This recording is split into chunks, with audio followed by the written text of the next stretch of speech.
You know there's something wrong with your food.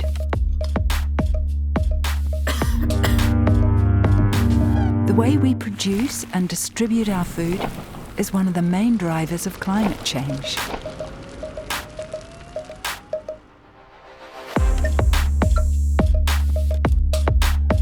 Especially the rights of women and children are frequently violated in the making of your food.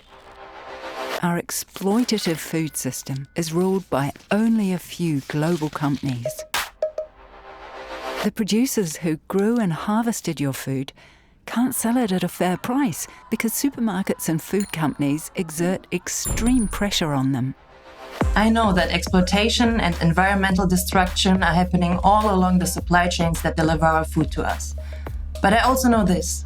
Together, as a movement, we can change the way our food is made. We demand that supermarkets and food companies set and enforce high standards all along their supply chains when it comes to human rights and the environment.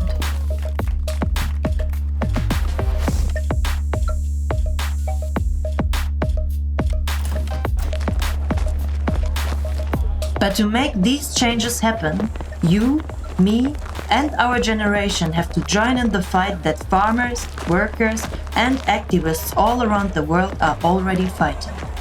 We need your support. Join us now.